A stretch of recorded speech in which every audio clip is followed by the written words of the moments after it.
Si tuviéramos la capacidad de ver a una persona y no solo ver sus circunstancias actuales, sino también las pasadas, sus vidas pasadas, sus acciones, sus aciertos, sus equívocos y las repercusiones que estos tuvieron a través de las generaciones, sin duda eso nos explicaría mucho de sus porqués.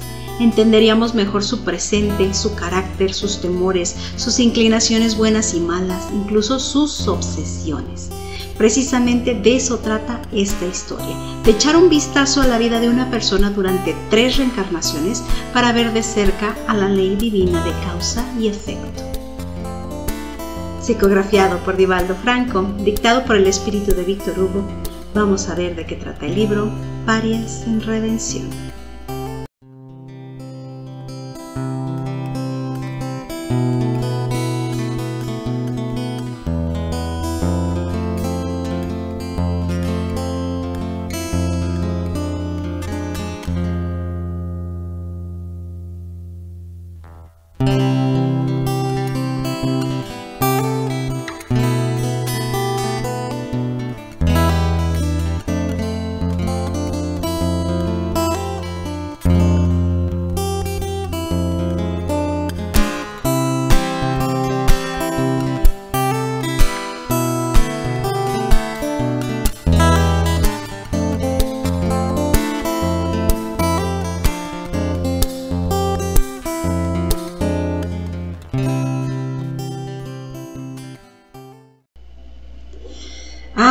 ¡Qué delicia de libro! ¡Qué delicia! ¡Qué manera de exponer de Víctor Hugo!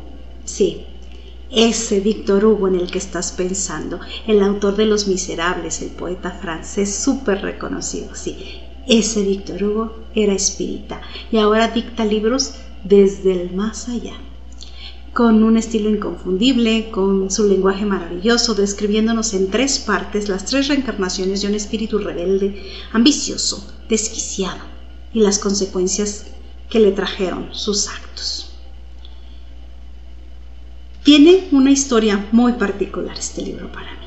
Y antes de comenzar, quiero hacer un agradecimiento público a un compañero, amigo, hermano del Camino del Despertar, un espírita, mi amigo Emilio de España, que gracias a él tengo este libro.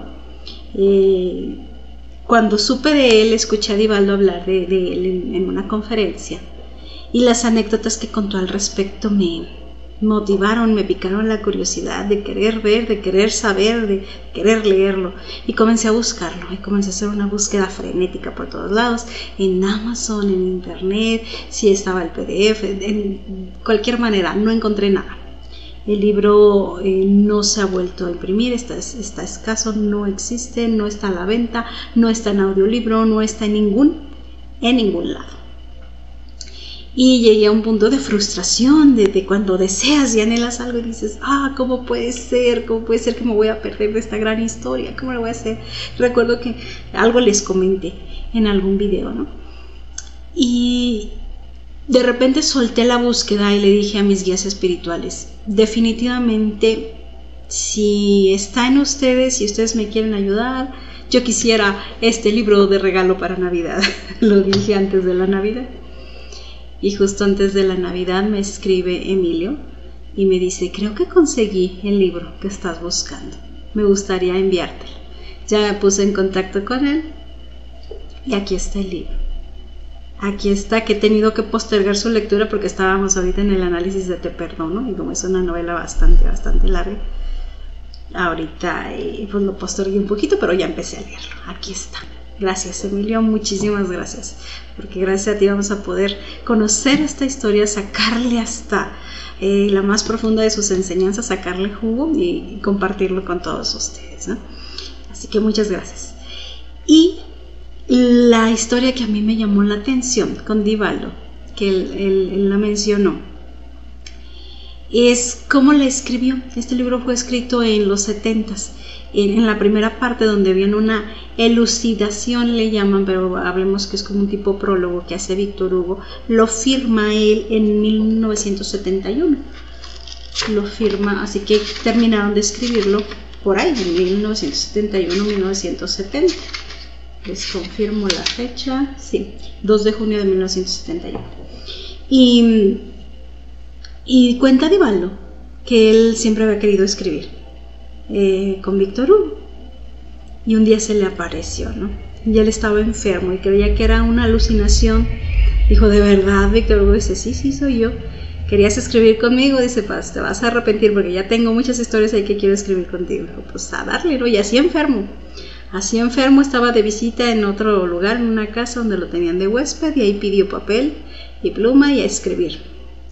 Y cuenta Divaldo que él empezó a emocionarse con las historias, con lo que contaba, y empezó a enojarse mucho con uno de los personajes, que ya me puedo figurar quién era, ¿no? Se enojaba con cada acción que hacía y estaba muy enardecido. ¿Cómo este ser puede, no? Tomando partido, como muchos de nosotros cuando vemos películas, leemos historias. Y de repente Víctor Hugo le dice, pues que no haga eso, ¿no? Que no haga juicio sobre las personas, porque Divaldo ya empezó a decir, este personaje merece una muerte cruel y merece acabar de la peor manera, ¿no? Y le dice, no hagas eso. Dice, ay, Divaldo, ¿cuánto te falta todavía por aprender? Y ya dice Divaldo, en la siguiente vida, porque está dividido en tres partes, le digo 3 vidas. La siguiente vida, cuando empieza a hablar ya de este personaje y todo cómo empieza a sufrir y a pasarla mal y las consecuencias de sus actos, dice Divaldo, ahora me conmovía demasiado, pobrecito, cómo sufre tanto. Y esa emotividad tan efusiva, de alguna manera estaba interfiriendo en su trabajo. Entonces Víctor Hugo hizo una movida muy particular, porque dice Divaldo que me empieza a dictar las hojas, pero en desorden, los capítulos en desorden, las hojas así salteadas. Yo ya no sabía qué era qué, me dejaba como que inconexo, como que esta parte no queda. Y ya dice, al final me confesó que estaba en desorden para que yo no interfiriera con mis emociones en lo que estaba percibiendo y en lo que estaba escribiendo. Dice, ya hasta el final me numeró las páginas para saber en qué orden iban cada una, ¿no? Me dio risa y se me hizo extraordinario, ¿no? El rigor que tienen los guías espirituales para estos espíritus que dictan los libros, para que sea preciso el trabajo que ellos están haciendo, para que no haya la menor influencia por parte del medium que esté aportando animosidades a lo que está escribiendo, ¿no? Que vaya a haber alguna cuestión. Me llama mucho la atención. Víctor Hugo siempre ha sido una imagen, un referente para mí, siempre me ha gustado mucho, en particular la obra de Los Miserables, la novela de Los Miserables, que luego hicieron el musical, que por cierto se los recomiendo ampliamente, está en YouTube, pueden verlo. Los Miserables en el musical es un alimento para el alma. Es un alimento para el alma, es una obra creativa que yo creo que él tuvo todo que ver para estar allí inspirando a las personas que lo hicieron, porque desde la música cuando ves cosas así tan bien hechas, dices, creo que la humanidad sí tiene futuro, ¿no? Recuperas esa fe en la humanidad. Sí, yo cuando me siento así de capa caída y quiero algo inspirador, veo Los Miserables. Se los recomiendo en película o ver la obra de teatro, como gusten. Leer el libro también, solo que Víctor Hugo tiene un estilo diferente. Él hace uso de un lenguaje muy extenso para describir y explicar las cosas mucho, y a veces personas que no están acostumbradas a leer se pierden en tanta descripción y les cuesta un poquito de trabajo comprender, ¿no? Pero es maravillosa su obra también, y como gusten leerlo, los poemas, todo es maravilloso. Entonces este es el segundo libro psicografiado que procede de Víctor Hugo, que yo tengo la oportunidad de leer. Ya habíamos leído y explicado aquí la de Sublime Expiación, que también es de él, pero esta en particular me tenía emocionada. Así es que bueno, gracias Emilio, gracias a Divaldo, gracias a Víctor Hugo, y vamos a comenzar. Al final les cuento otra pequeña anécdota referente a este libro, pero vamos a comenzar.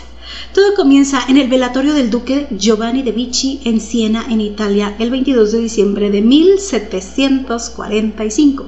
Tras una enfermedad que lo acabó muy pronto, el duque desencarnó con poco más de 40 años. Para ese entonces él ya era viudo. La duquesa, su esposa, doña Ángela, ya había fallecido 4 años atrás. Lo dejó con 3 hijos, 2 niños y una niña, y lo dejó a cargo de él dejó los niños a cargo de una de las empleadas, la niñera, digámoslo así, que se llamaba Lucia. Lucia, ella se iba a hacer cargo de la herencia, se iba a hacer cargo de todo, de cuidar a los niños, porque pues muere el duque. ¿Quién se iba a hacer cargo de los niños? Pues él dejó estipulado que fuera la niñera, ¿no? Y le dejó la herencia y le dejó todo para que cuidara de sus hijos.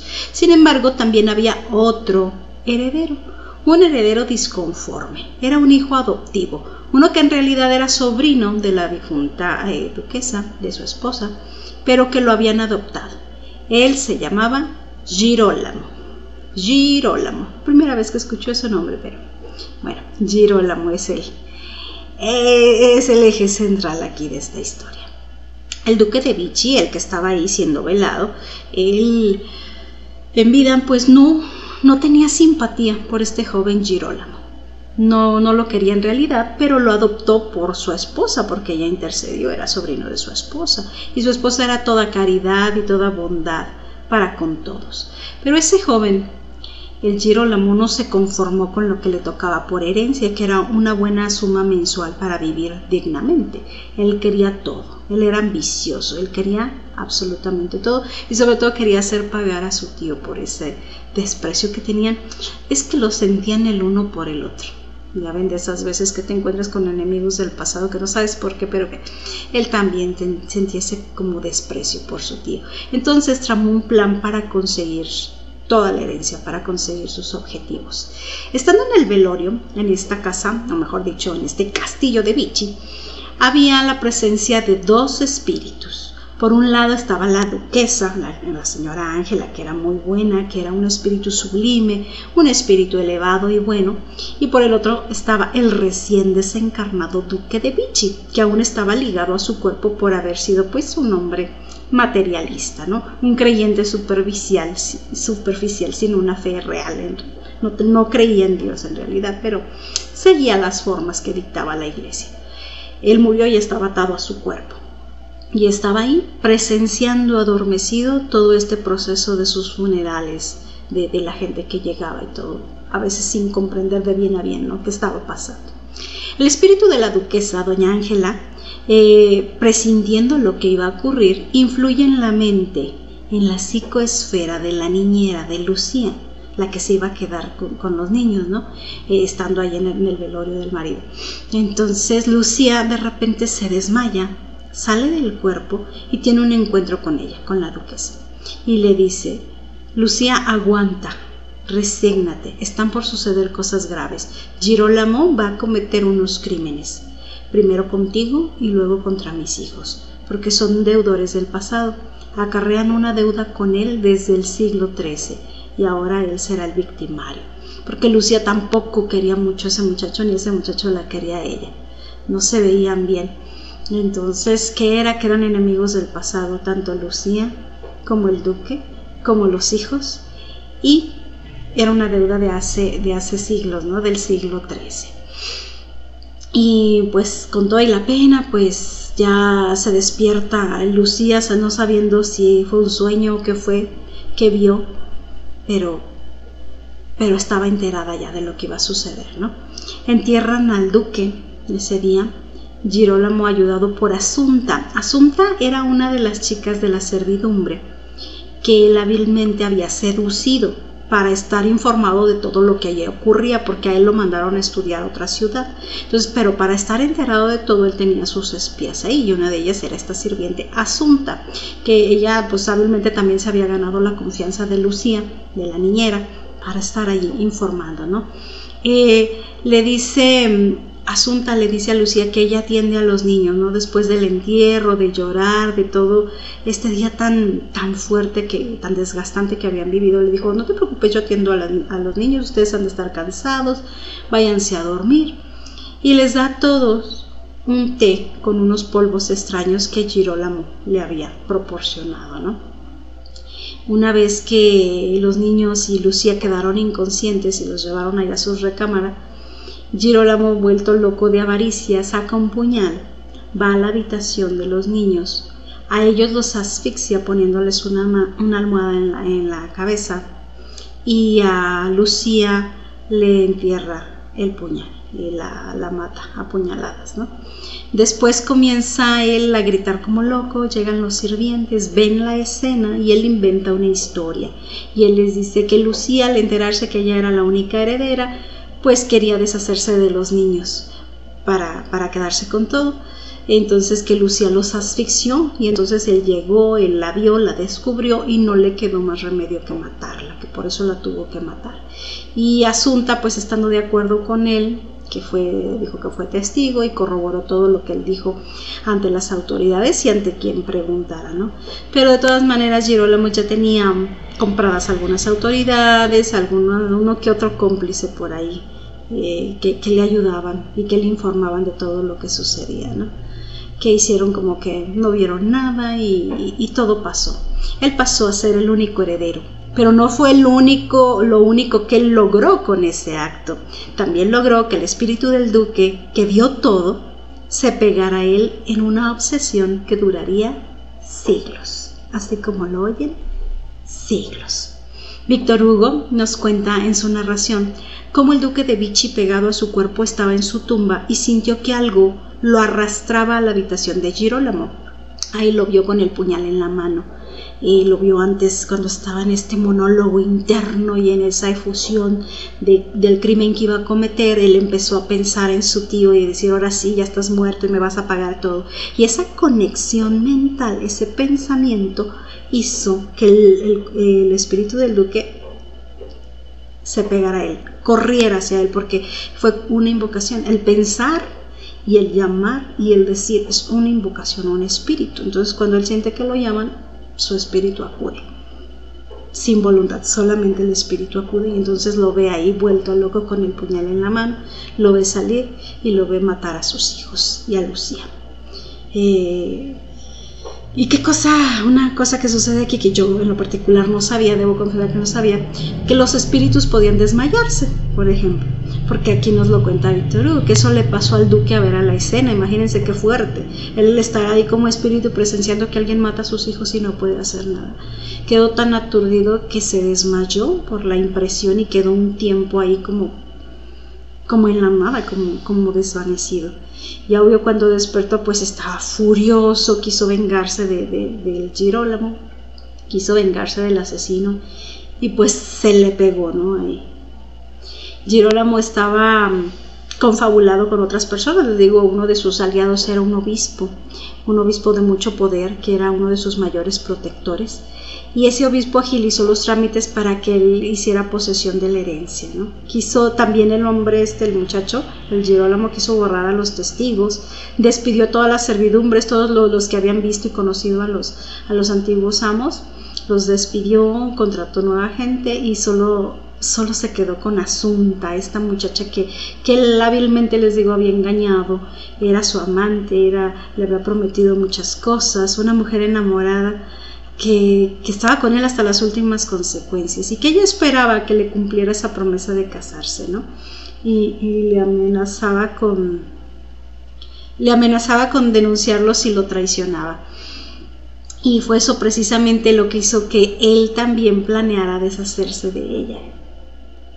Entonces esta mujer, Asunta, estaba súper enamorada y ella daría la vida por él y decía: yo voy hasta la muerte y si caemos los dos, así es que no te atrevas a traicionarme. Se lo repetía a cada rato, pero ella no le importaba, era una mujer de muy baja clase, era una sirvienta. Él, con sus aspiraciones, él quería a alguien grande, él quería más, entonces a ella no le interesaba y planeó matarla.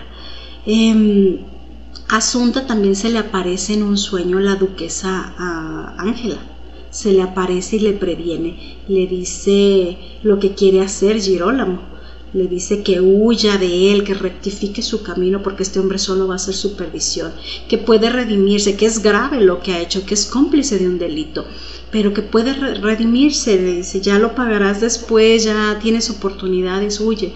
Pero la chica piensa que eso es solo un sueño y no se va, se queda ahí a merced de este hombre, ¿no? Así Girolamo un día la cita en un lugar apartado, la llevó al bosque y estando ahí, pues la mató, la apuñaló. Luego la enterró, borró la evidencia ahí porque se había manchado algo de sangre del suelo y hizo como que pareciera que dos animales se habían peleado y todo, y se fue del sitio, sin saber que alguien ahí entre la maleza, entre los matorrales, lo había visto. Y sí, por un instante él sintió esa sensación de que alguien lo veía así como, pero dijo, no, es mi nerviosismo, y dejó todo y se fue. Consiguió con el tiempo un buen matrimonio con una chica llamada Beatriz, que era hija de un conde, del conde de Castaldi, porque para estas Girolamo ya se había comprado el título de conde, entonces ahora él era conde también. Había mandado modificar el escudo de la familia y puso otros accesorios ahí que iban más con su personalidad, y entonces se consiguió un buen matrimonio con la hija del conde de Castaldi, Beatriz, y fue feliz por un tiempo. Pero de a poco el ambiente en el castillo de Vichy comenzaba a sentirse pesado. Los mismos empleados decían escuchar ruidos, carcajadas en la habitación donde había sucedido la tragedia. La misma Beatriz se sentía amenazada por una presencia extraña y malvada, y cada vez estaba más segura de ello. Imagínense lo que es. Siempre sabemos, ¿no?, que los lugares donde suceden las tragedias quedan plasmadas ahí las energías. Quedan plasmados, incluso atados los espíritus que sienten culpa o que por alguna razón están atados, y empiezan a sentirse todo este tipo de fenómenos, desde que baja la temperatura, desde que se mueven los objetos solos o escuchas ruidos. Hay personas incluso con mediunidad, con una mediunidad mayor, que al entrar perciben y ven como si fuera una película o una obra de teatro, ven los sucesos, les llaman idioplastías. Entonces había quienes sí podían incluso entrar ahí y ver estas idioplastías, que quedaban los hechos marcados, las energías marcadas, y las veían así como una obra de teatro. Es increíble, ¿no?, esto. Les hablaba de las idioplastías, ¿no? En alguna ocasión tuve un chispazo de una de ellas, y de verdad sí es impactante. En una ocasión que andábamos en una excursión, a veces mi esposo y yo nos vamos en la moto y nos metemos por allá al campo a ver cosas. Hemos visto venados, hemos visto cosas muy bonitas, fenómenos naturales, pero en una ocasión descansábamos en un árbol. Y de repente al estar ahí, el árbol era muy extraño, estaba lleno de moscas horrible arriba, y era espantoso el ruido que hacían, parecía como un enjambre. Yo sentía inquieta, sentía que me asfixiaba de estar ahí. El tronco del árbol estaba negro, escurría una cosa negra de ahí, muy fea, y de repente me vino una imagen y vi a un hombre colgado ahí. Estábamos en una zona donde hubo una guerrilla en el pasado que se llamaba la Revolución Cristera, y en esta región colgaban a las personas, a los que decían ser cristianos, porque en aquel entonces sufrió una persecución todos los cristianos por el gobierno, y los mataban y los colgaban a sacerdotes, a cualquier persona que expresara su fe. Y me tocó sentir eso ahí, y era una idioplastia, era algo que estaba marcado ahí. Entonces, personas que de repente despertamos esa sensibilidad, es frecuente que nos pase, ¿no? Y es un sufrir a veces muy, muy fuerte. Imagínense una persona como Divaldo con la mediunidad tan desarrollada. Y cuando llegaban, él ha platicado que ha llegado a lugares y él veía cómo se efectuaban los eventos, y estar ahí como primera persona, ¿no?, presenciando la historia. Eso es ser muy fuerte. Y entonces toda esta conjunción de cosas sucedía ahí en esa habitación en la que ya nadie entraba, nadie quería entrar, ni los sirvientes ni nadie, porque aparte la temperatura, porque aparte lo que se sentía, no, es un lugar al que no quieres ir porque las vibras no son agradables, ¿no? Y aparte el Girolamo vivía una vida muy disipada, él era un hombre de excesos, era un hombre mujeriego, bebía lo que se encontraba, despilfarraba, él era, pues su vida era así, se ausentaba mucho de su casa y dejaba a su mujer sola, y ella ya estaba percibiendo que algo no andaba ahí bien, ¿no? Y aquel feliz con mujeres, con amigos, se perdía durante mucho tiempo excusando que tenía negocios en otra ciudad. Él no tenía remordimientos, aunque de vez en cuando se acordaba de lo sucedido, pero no era como un remordimiento, era nomás como que, pues sí pasó, ¿no? No fue hasta que un día, en un traslado que él hacía a otra ciudad, que iba a divertirse como siempre, se quedó dormido en el carruaje. Acuérdense, estamos hablando de 1700, de aquella época que había los carruajes con los caballos y todo, y dice que el calor era mucho y el trotar de los caballos como que adormecía. Y entonces es cuando es más fácil entre el estado de dormir plenamente y el estado de estar despierto, es cuando es más fácil percibir las cosas o salir del cuerpo.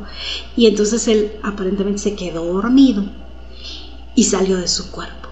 Y al salir, que se topa aquí enfrentito a Sunta, a la que mató.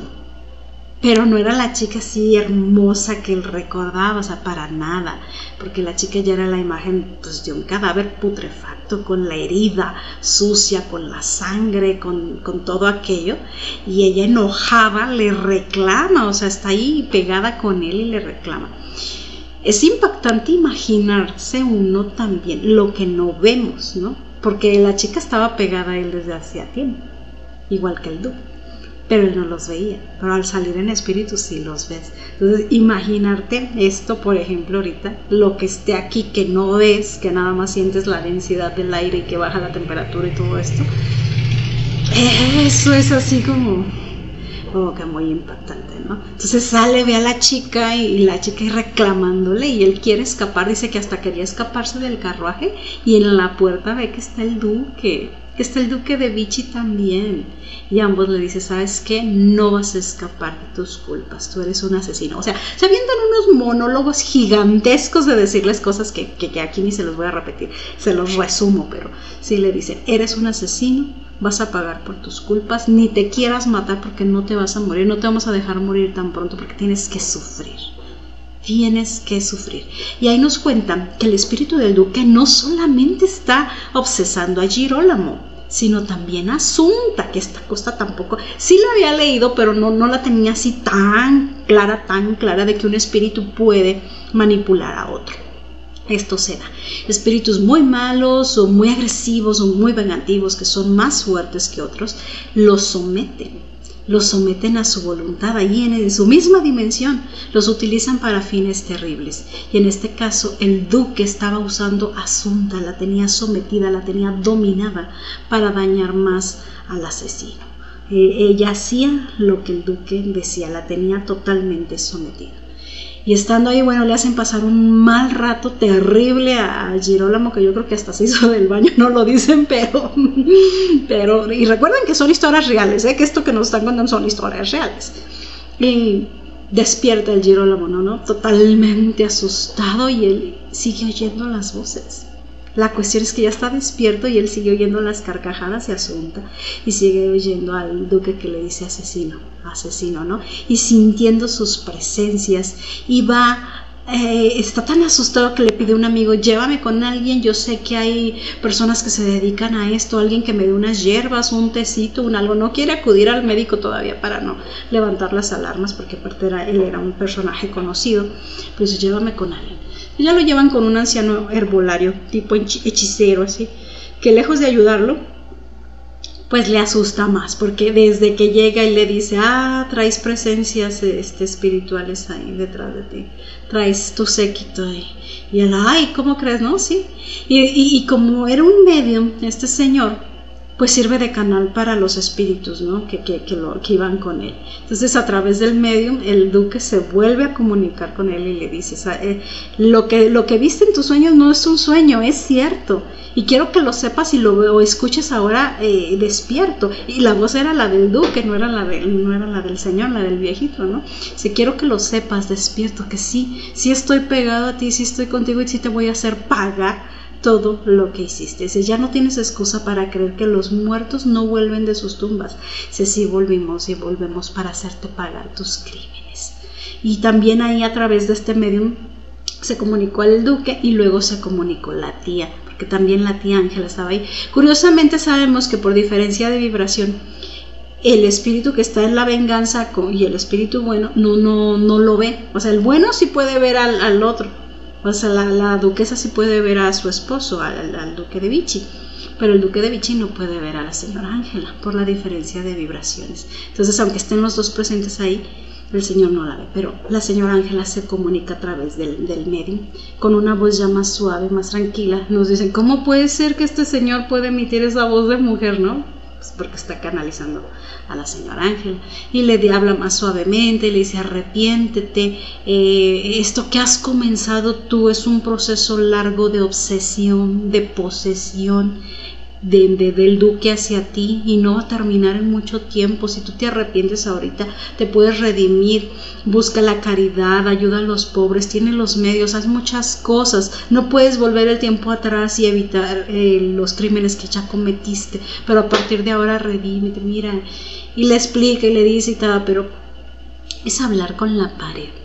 Cuando hablamos con un espíritu tan primitivo, tan lleno de tantas cosas, de ambición, de venganza, de tantas cosas, no escuchaba ni uno ni el otro, ni el duque ni Girolamo, ninguno de los dos estaban sintonizados, estaban precisamente sintonizados en esto, ¿no?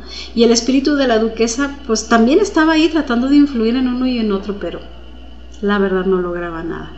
La duquesa sí pudo ayudar, por ejemplo, a Lucía y a los niños cuando fueron asesinados, que sale en sus espíritus, ella va y los recoge y los lleva a un mejor lugar.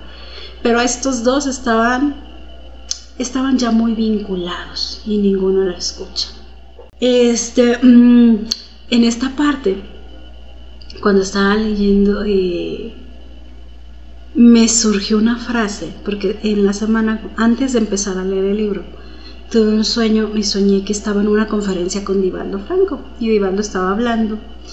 No recuerdo más que una cosa. Él hablaba en otro idioma, no estoy segura que fuera portugués, creo que era francés. Y estaba hablando de esto.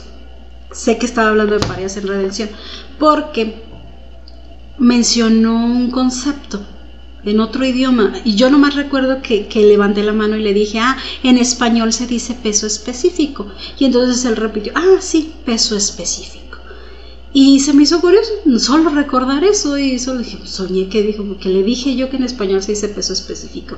Pues toma la sorpresa que me llevo cuando leyendo esto me encuentro una frase donde utilizan ese concepto, el peso específico, y les leo por aquí lo anoté y lo dejé para leerles lo que dice. Por lo que empezó a acontecer con Girolamo y el duque. Nos dice, el miedo produce vibraciones que generan sintonía. El miedo produce vibraciones que generan sintonía. Entonces el miedo que le estaba ocasionando el duque a Girolamo estaba haciendo lo que sintonizara más con él. Es como se inicia el proceso de obsesión, el proceso de posesión. Las posesiones en el lenguaje espiritual nosotros decimos son obsesiones, son espíritus obsesores. Entonces, ¿cómo empieza este proceso? Empieza a través de generarles miedo.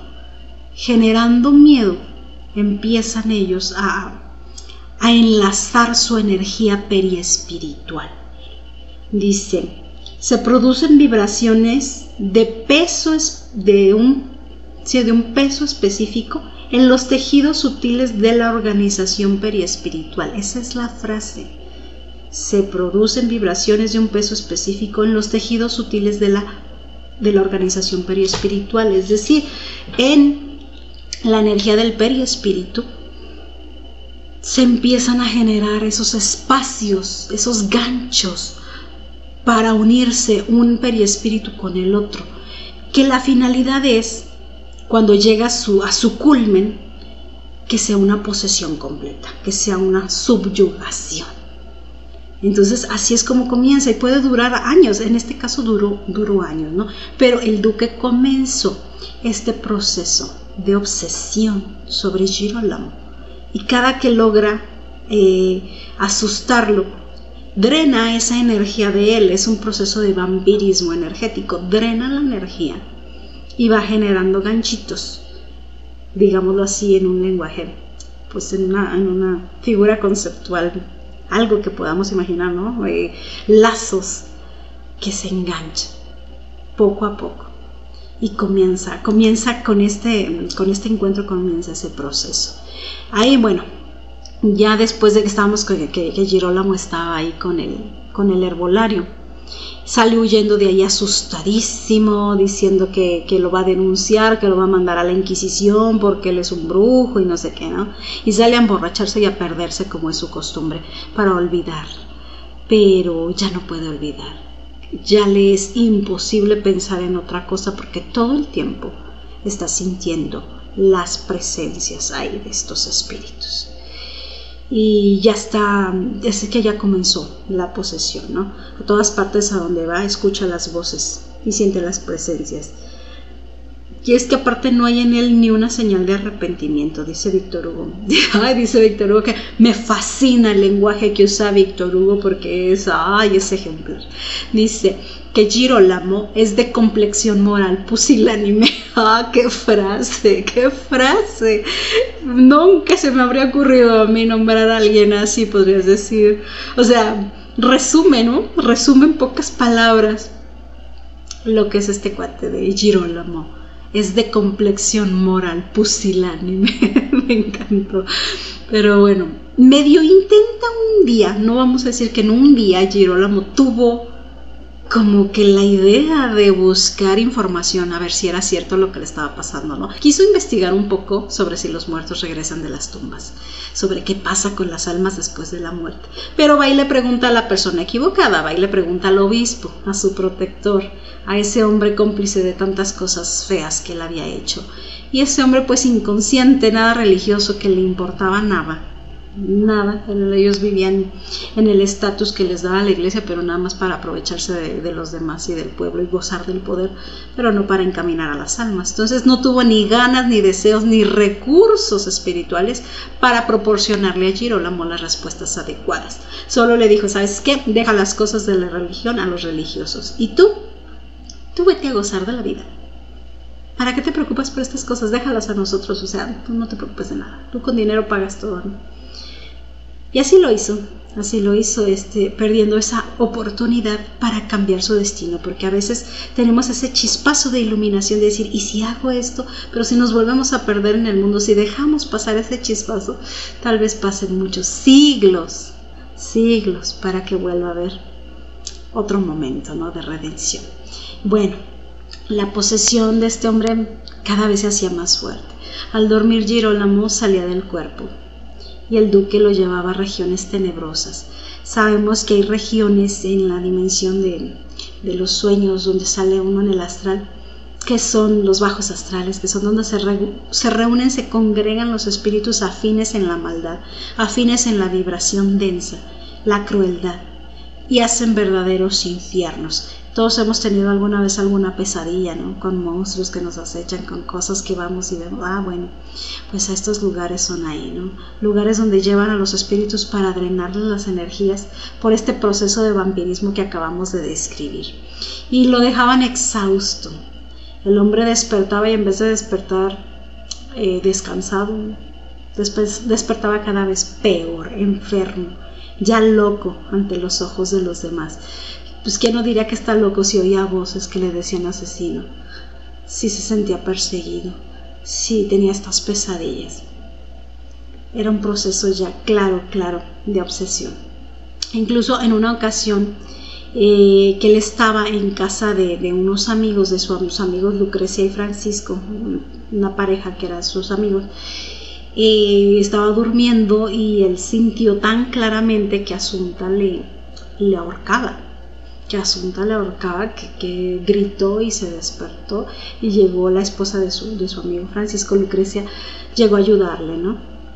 Llegó ahí y ya lo vio que pues que estaba francamente ya un poco desquiciado.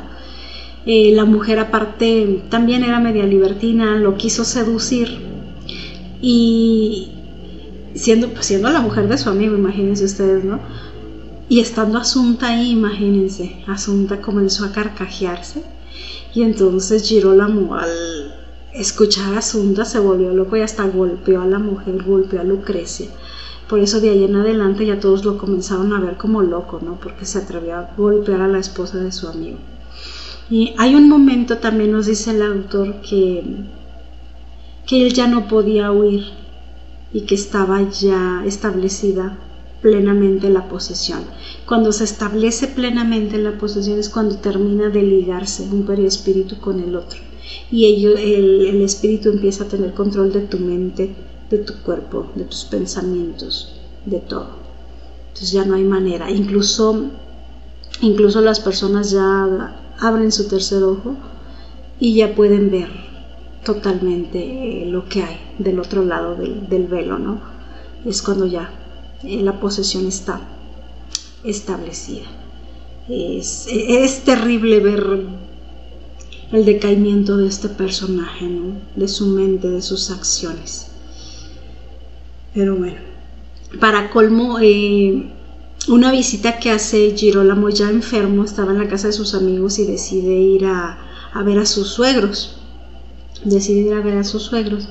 Y se topa con Carlo, con el personaje de Carlo. Carlo es un ser que le parece antipático, así a primera vista, sin saber por qué los dos se caen mal en un instante. Él es empleado de su suegro y simplemente no le cae bien para nada. Después el mismo Carlo se descubre y le dice que él fue testigo de aquel crimen en el bosque cuando mató a Asunta. Él fue el que estaba ahí viendo y aprovechó eso para chantajearlo, para pedirle dinero a cambio de su silencio. Obviamente Girolamo se lo da, pero cada vez se siente más atrapado y enfermo, ¿no? Por un lado ya lo descubrieron y lo quieren denunciar y puede caerse todo lo que construyó, y por otro lado cada vez es más asediado por estos espíritus que lo traen frito, realmente no lo dejan ni a luz ni a sombra. Lo llevan a su casa ya enfermo porque tiene un arrebato terrible en una cantina, donde después de discutir con Carlo por ese dinero que le da, él se vuelve loco y se azota contra una pared, se empieza a golpear solo contra una pared y queda lastimado, queda herido. Todos no comprenden qué es lo que le pasa y ya empiezan rumores, no sé si se está volviendo loco. Entonces ya lo llevan a su casa con su esposa al fin, porque él andaba ya de parranda, ¿no?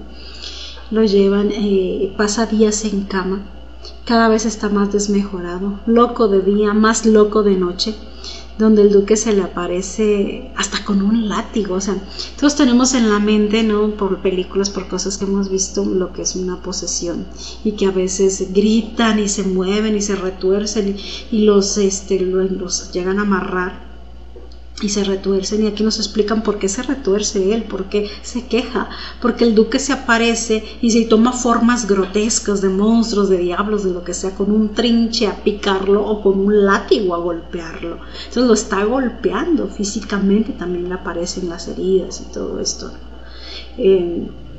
Él le grita asesino y no lo dejan, dice: no te vas a librar de mí nunca, ni vas a morir, quiero que sufras, y cuando mueras te voy a estar esperando de este lado para seguir hasta que te acabe, hasta que dure el tiempo. O sea, una cosa muy, muy terrible. A su esposa Beatriz cada vez ya le quedan menos dudas, ¿no?, de lo que está ocurriendo. Sabe que lo que el marido sufre, dice, no es de Dios. Esta enfermedad que él tiene no es de Dios. Se lo comenta a sus familiares, pero a ella también la hacen pasar por loca. Y acuérdense que estaba la Inquisición y dicen: y que nadie te escuche decir eso porque te queman, te matan. No digas eso. Por la influencia de la iglesia nadie creía en los espíritus y se limitan a decir, pues es que es el diablo. No les quedaba de otra más que decir que es el diablo y que el hombre estaba endiablado. Y dejan a los enfermos, a los posesos, ahí a su suerte. Nos cuentan que de repente Beatriz dice que está embarazada. Le había costado embarazarse, ya tenían varios años de casado, 8 años de casados, y no se había podido embarazar, pero pues se embarazó. Y nos cuentan que el niño que viene, ¿quién creen que es? El niño no es el duque, no, el duque no, todavía no le toca. El niño es uno de los niños que Girolamo asesinó. Por ley divina tú sabes que si quitas una vida estás obligado a resarcirla. Y así pasó. Entonces el bebé que iban a nacer era uno de los que a él le había quitado la vida, que va a ser el legítimo heredero, ¿no?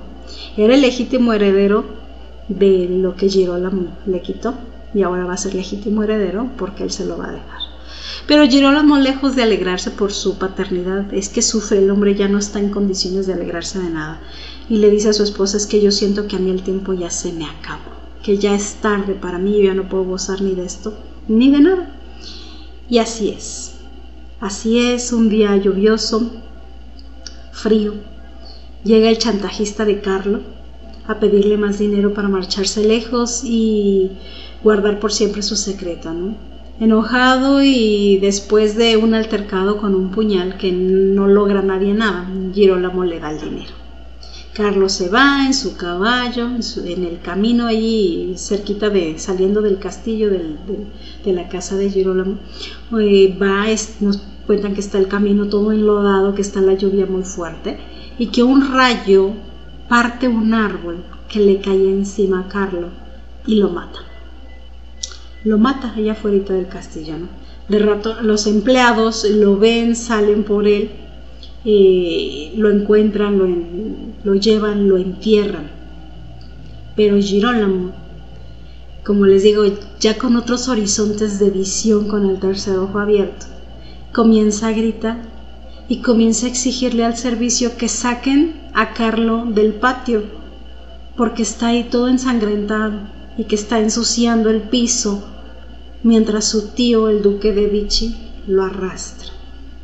Entonces este hombre lo que estaba viendo, obviamente, el duque de Vichy encontró otro para vampirizar, agarró el espíritu de Carlo y dice: pues está todo ensangrentado Carlo. Claro, pues sí, le había caído el árbol, murió ahí al instante. Lo estaba arrastrando el duque, y este hombre ya todo lo estaba viendo, porque ya estaba viviendo entre los dos mundos, pero ya estaba más para allá que para acá. Estaba viendo el más allá. Ay, Dios mío, qué cosa, ¿no? Y el duque que agarró al chantajista también, Dios, para vampirizarle. Ya estaba perdido Girolamo en su locura. Y como está en el imaginativo popular que les digo, pues lo amarraron, porque asustó a todo mundo, ¿no? Con eso, imagínate lo que estaba diciendo. Lo amarraron a la cama. Y mientras se convulsionaba defendiéndose de los ataques de alguien que nadie veía. Él decía que lo golpeaban y nadie veía nada, entonces estaba loco, ¿no? O a lo mejor tenía el diablo, es lo que decía. Y todos presentían que iba a suceder una tragedia. Tuvo un momento de calma y lo desataron. Ya creían que iban a mejorar, habían llamado al médico y sí, va a mejorar y todo va a estar bien. Pero en la noche Asunta se hizo presente. Y les quiero leer lo que pasó esa noche terrible. Esa noche terrible con Girolamo y la mujer que lo mató. Déjenme, voy a buscar la página, porque estas cosas es mejor leerlas. Se las puedo platicar, pero la verdad es más emocionante si se las leo. Entonces, dice: la noche avanzaba y la borrasca era impresionante. Girolamo despertó alucinado. Vio y oyó a Asunta que lo llamaba. Ven, te he perdonado. Podrás huir, ven conmigo, vamos a la cámara interior. Teleguiado por la mente de su desdichada cómplice, se irguió en el lecho y cuando se disponía a seguirla la escuchó decir: la cuerda, trae la cuerda, es necesario.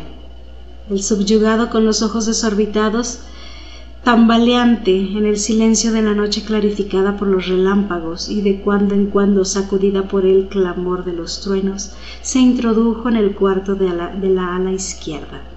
Allí estaban Lucía y los niños, por idioplastía los vio. Se vio a Lucía y a los niños como idioplastía, debatiendo inermes bajo la almohada de plumas vigorosamente aplicada sobre cada uno. Él reía y blasfemaba en sordina, y Asunta le impuso: «Haz un lazo corredizo, huiremos de aquí, nadie nos alcanzará, nos uniremos, ven, apresúrate». Con las manos nerviosas, él hizo en la punta de la cuerda un nudo corredizo y lo lanzó por encima de la viga de madera que había en el techo de la habitación que estaba a oscuras. «Otro nudo, Girolamo, trae el arcón. Sí, ese, aproxímalo». Automáticamente el subyugado obedece. Un frío cortante lo domina. Sus manos estaban heladas y abundante sudor corría por su cuerpo. «Súbete al arcón. Coloca la cuerda. Ven, ven. Yo te lo ordeno. Ven». «Sí, obedezco», dijo él. «Sí». «¡Salta! Arroja el cuerpo hacia afuera, ahora». Y saltó. El grito sordo no fue oído. Girolamo se había suicidado.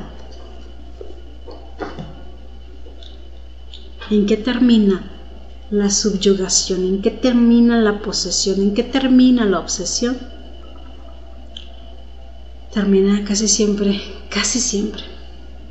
en la muerte del obseso, ¿verdad? Cuando son estas obsesiones tan fuertes, tan fuertes. Lo que hay que comprender aquí en este tema es que la posesión se da con enemigos del pasado. Tienes que tener un enemigo muy fuerte que está ahí acosándote. No es que todas las personas estemos a merced de que nos suceda esto. Hay quien dice, es que hay quienes abren puertas. Sí, si abres puertas, pero si hay, como este hombre de Girolamo abrió las puertas con sus asesinatos, con sus conductas, con todo, con sus vibraciones, atrayendo las malas energías, pero tenía enemigos. Pero tenía sus enemigos, ¿no? Y una nula espiritualidad, un abandono de tu ser. Claro que eso es lo que pone vulnerable ante estas circunstancias. Es muy terrible este tipo de posesión que les digo, se llama subyugación, donde ya eres esclavo totalmente de este ser que te controla. Tuvo un final que no es final, porque no existe la muerte, porque todavía no era el final, porque al contrario era todavía seguir. Imagínense cómo le fue. Ya después de, esa fue la primera parte, y después veremos en la segunda parte qué fue lo que pasó con el alma de Girolamo y cómo lo recibió el duque allá. Porque la muerte no existe. Lo enterraron, sí, dicen que cuando su amigo el obispo pronunció su nombre y dijo que en paz descanse, pues algunos asistentes allá al entierro pudieron escuchar a lo lejos las carcajadas del conde y de Asunta, que sabían que eso no iba a suceder. Girolamo no iba a tener paz. Él ya había marcado su destino y no había paz para él. ¿Y qué creen? Que la fecha marcaba el 22 de diciembre de 1753. 22 de diciembre, exactamente, 8 años después del día que habían enterrado al duque. Después del día que él había matado a los niños. 8 años duró esta posesión, 8 años duró y no lo mató antes porque no quiso, porque dijo, quiero que sufra. Lo pudo haber matado antes, pero no lo hizo, porque quería que sufriera. Un año después nace su hijo y heredero, que también se llamaba Carlo, igual que el Carlo, ¿no? Se llamaba Carlo, hijo del duque. Era uno de los niños que les digo que había asesinado. Se volvió a llamar Carlo, le pusieron Carlo ahora con el título de conde que Girolamo había comprado, y su descendencia pues recaía en él. El conde Don Carlo di Castil di Cherubini de Vichy. Y las leyes divinas pues se cumplían, ¿no? Toda acción tiene una reacción y siempre hay oportunidades para la redención. Pero regresaba el legítimo heredero que le habían quitado la vida, regresaba a ser su heredero. Esta fue la primera parte de lo que nos habla Víctor Hugo en Parias en Redención. Les digo que hay otras 2, pero de esas pues ya hablaremos en otro video. Es una historia excepcional. Hay muchas cosas aquí que analizar, hay mucho que aprender. A mí en lo personal me ha dado escalofríos. Y ha sido, híjole, tremendo. Ya les contaré luego otra historia de por qué me dan estos escalofríos, de por qué, pero está impactante. Así es que si no se quieren perder cómo termina esto, nos quedan 2 más. Voy a hacer un video por cada una de las vidas. Son 3. Entonces ya veremos más adelante qué es lo que sucede. Gracias por su compañía y nos vemos hasta la próxima.